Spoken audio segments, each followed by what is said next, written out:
Hello students, आज अपन 11th class के एक चैप्टर को स्टार्ट कर रहे हैं जिसका नाम है क्या? ग्रेविटेशन, गुरुत्वाकर्षण। ग्रेविटेशन बहुत ही इंपॉर्टेंट टॉपिक है जिसमें अपने पास अट्रैक्शन ऑफ अर्थ, इसके बारे में अपन ज़्यादा से ज़्यादा यहाँ पे क्या करेंगे, डिस्कशन करेंगे।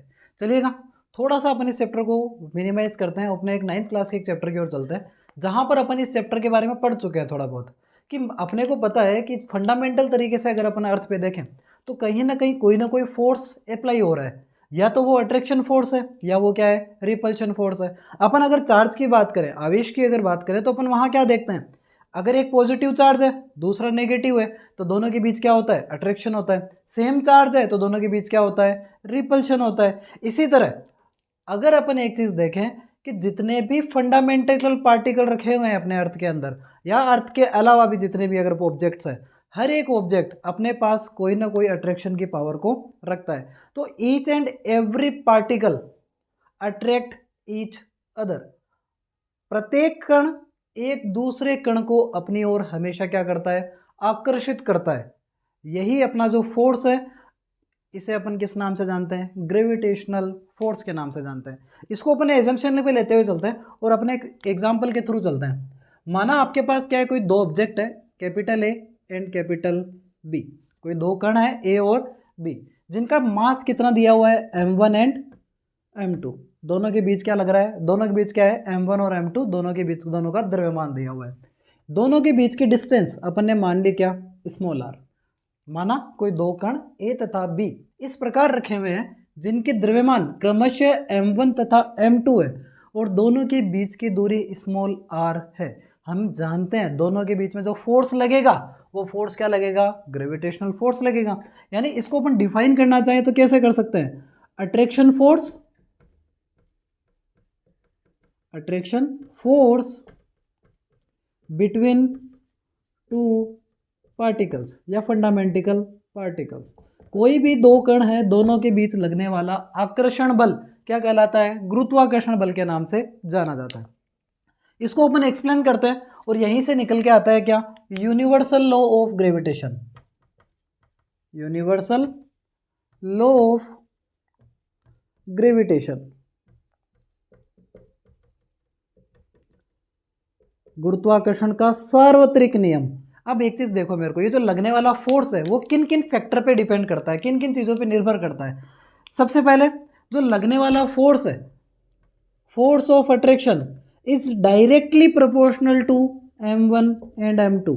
अब इसको डिफाइन करते हैं, the force of attraction is directly proportional to product of their masses. जो दो कण दिए हुए हैं दोनों कणों के द्रव्यमानों के गुणनफल के समानुपाती होता है। कौन, लगने वाला बल। अब इसको किस तरह एक्सप्लेन कर सकते हैं, मेरे को एक चीज़ बताओ। कोई दो अपन ने क्या लिया, 2-2 किलोग्राम के अपने द्रव्यमान ले लिए। अपने पास क्या है, एक ये भी 2 kg का है ए और एक दूसरी तरफ लिया बी, वो भी कितने का है, 2 kg का है। दोनों के बीच का द्रव्यमान तो 2-2 kg है। दोनों के बीच कोई ना कोई फोर्स लगेगा। यहाँ पर अगर मैं 2 kg की बजाय एक क्या कर दूँ बेटा, 5 kg कर दूँ, तो आप एक चीज़ खुद बता सकते हो कि 2 kg और 5 kg यहाँ पर लगने वाला फोर्स कम है, लेकिन यहाँ पर मास ज़्यादा होने से फोर्स क्या करता है, बढ़ता है। तो जैसे जैसे मास बढ़ेगा फोर्स की वैल्यू भी क्या करती जाएगी बेटा, यहाँ पे बढ़ती जाएगी अपने पास। तो यहाँ पर इसको एक्सप्लेन करते हैं, थोड़ा सा और आगे बढ़ते हैं। तो फर्स्ट स्टेटमेंट तो क्या हो गया, force of attraction is directly proportional to product of their masses. लगने वाला बल दोनों द्रव्यमानों के गुणनफल के समानुपाती होता है तथा force is inversely proportional to square of distance. दोनों कणों के बीच की दूरी के वर्ग के व्युत्क्रमानुपाती होता है। अब ये दूरी किस तरह डिपेंड करती है, मेरे को एक चीज़ बताओ। अगर कोई दो ऑब्जेक्ट है, एक ये है और एक अपना क्या है ये, दोनों के बीच जो फोर्स लगेगा, दोनों अगर पास पास में है तो दोनों के बीच फोर्स क्या लगेगा, ज़्यादा लगेगा।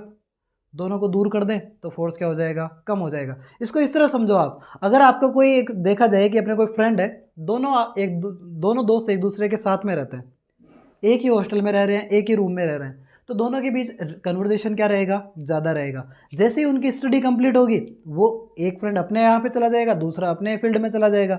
जैसे ही दूर होंगे उनके कन्वर्जेशन भी क्या होता जाएगा, कम होता जाएगा। यानी जो फोर्स होता है, जो अट्रैक्शन फोर्स है, वो डिस्टेंस बढ़ने के साथ फोर्स क्या होता जाता है बेटा, कम होता जाता है। अब दोनों ही फॉर्मूलों को एक साथ करने की कोशिश करते हैं यहाँ पे।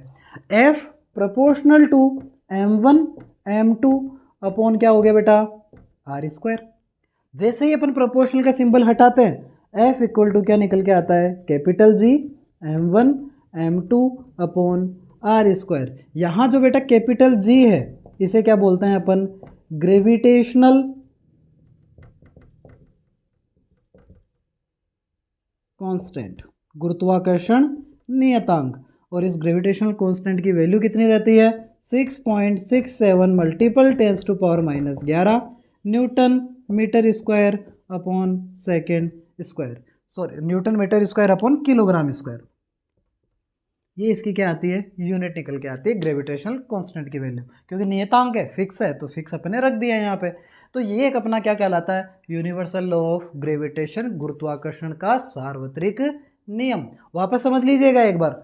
The force of attraction between two particles is directly proportional to product of their masses and inversely proportional to square of distance.